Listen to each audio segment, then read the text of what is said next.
Pensar o termo food design, pensar o que é a identidade da gastronomia brasileira e propor algo nesse sentido me fez entender muito mais sobre o que seriam os limites dessas duas áreas do design da gastronomia, junto com tentar entender aonde está a gastronomia brasileira, a identidade da gastronomia brasileira.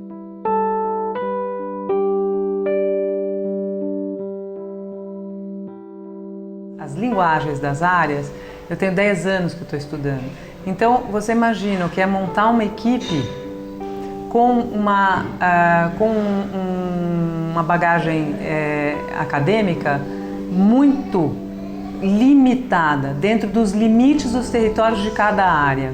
Eu tenho uma visão, e as meninas que estão comigo do design têm uma visão, e os meninos da gastronomia completamente diferente, como se nada conversasse. A gente fala realmente línguas que são completamente diferentes. A exposição inteira, todo o nosso trabalho, foi uma série de experimentos, uma série de testes que foram ocorrendo ao longo desse tempo.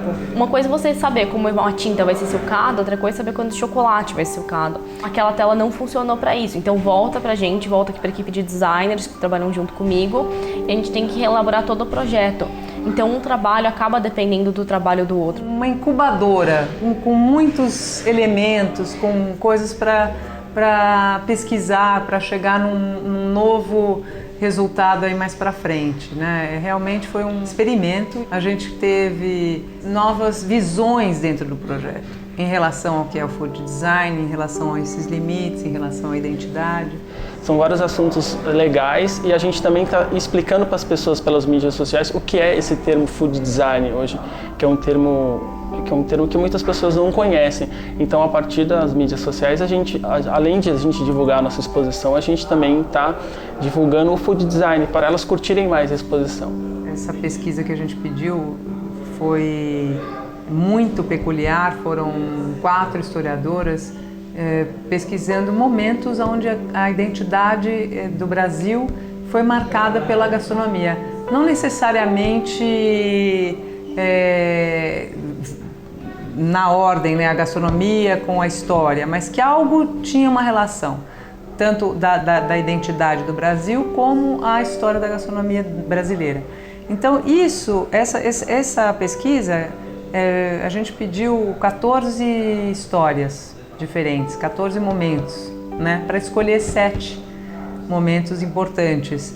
E o incrível desse trabalho foi que foram pessoas diferentes e vieram histórias completamente diferentes, mas que no final, quando a gente escolheu as 7 histórias, parece que é o caldo brasileiro, sabe? Então foi muito legal esse caldo, porque eu acho que esse caldo ele é rico, não para a gente, para o nosso trabalho e só para essas proposições, mas eu acho que para sempre, né? Foi uma riqueza mesmo, um aporte de entendimento do que seria uma identidade brasileira para o futuro. O maior desafio foi trazer isso para a realidade, né? Porque eu não sentia uma necessidade de retratar simplesmente algo que marcou a identidade, mas sim trazer para os dias de hoje o que essa identidade está marcando hoje, aonde que isso reflete hoje. Então, o desafio foi entender como que esses pratos contariam uma história atual relacionada a uma identidade buscada na história. Olhando para trás, na história da segurança do papel, existe a filigrana, né, como a marca d'água. Então, essa filigrana, essa técnica foi o que me inspirou para fazer o papel da mandioca, né? Eu acho que isso é algo inédito, nunca feito no mundo.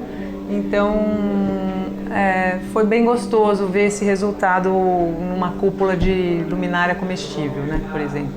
E outras técnicas daí sempre pensando nessa multidisciplinaridade. Então, hoje a gente estava discutindo cores, né, em relação a como apresentar, o que combina com o que. Então, o design ficou muito junto com a gastronomia. Então,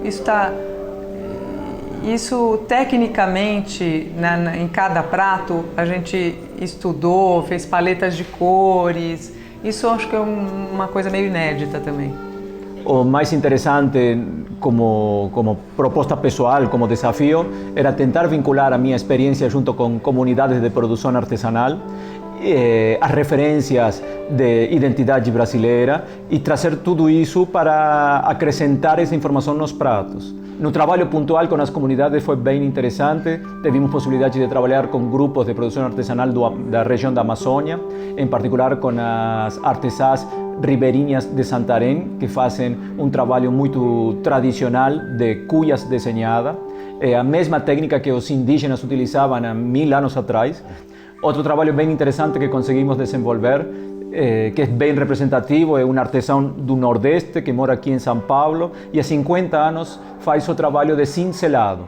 Eu aprendi aos 15 anos de idade, né? Comecei a aprender aos 15 anos, criei minha família, a minha vida, me dediquei só a fazer isso. Essa profissão, ela é chamada de cinzelador. Cinzelador. Quem trabalha na arte gosta de desafio. Eu já fiz coisas que eu falei, olha, eu vou fazer, muitas das vezes não visa aquele lucro, porque hoje em dia estamos no sistema de sobrevivência mesmo. Então a pessoa, a melhor coisa é você fazer e gostar do que está fazendo. Então eu falei, vou aceitar esse desafio. E felizmente a gente conseguiu encontrar essas pessoas no meio do caminho, que são essas senhoras que fazem esse trabalho no osso, esse senhor que faz esse trabalho do cinzelado, essa fábrica de porcelana que é a última fábrica de porcelana artesanal do Brasil, um artesão da madeira. Eu acho que essas coisas fizeram com que o trabalho tivesse uma identidade própria. Então, a Porcelana Teixeira foi fundada nos anos 40, 39 e 40. Eu faço parte da terceira geração dos fundadores.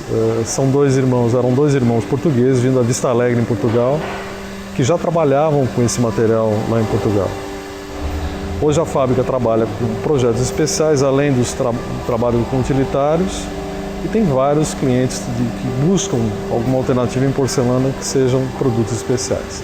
O trabalho da Simone é um trabalho meio diferente, né? Que são peças que nós não tínhamos produzido ainda.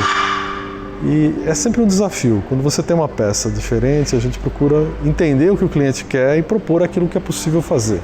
Todos os trabalhos que são esses trabalhos manuais que estão desaparecendo, na realidade eles marcaram uma construção não na gastronomia, mas uma construção dessa identidade. Quando a gente busca transpor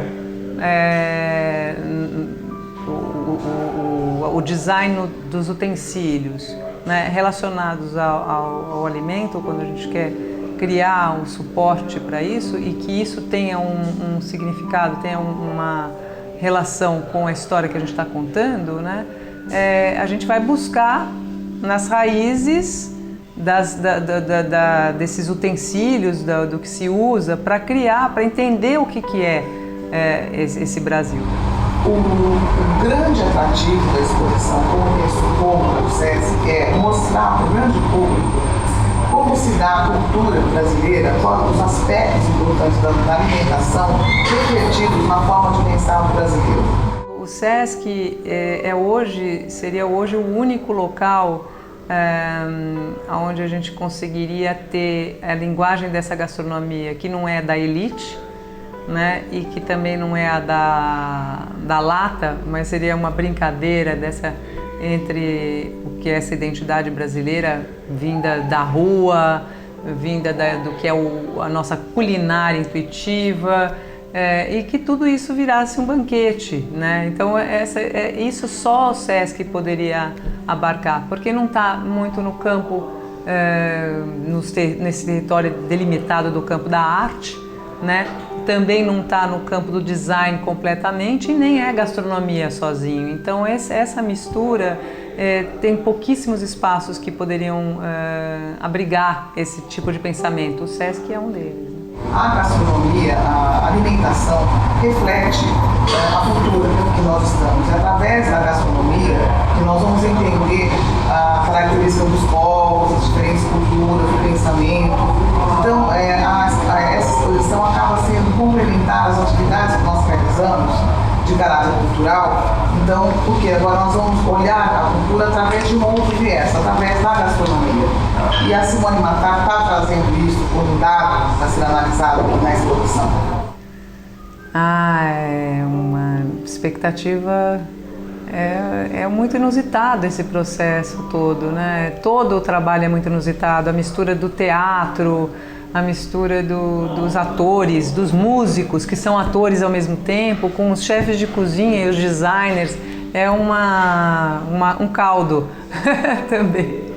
Então eu tô assim, a gente tá acreditando que a coisa vai ser bem interessante. Vai ser bem interessante, só pela diversidade de cabeças de pessoas e de pensamentos.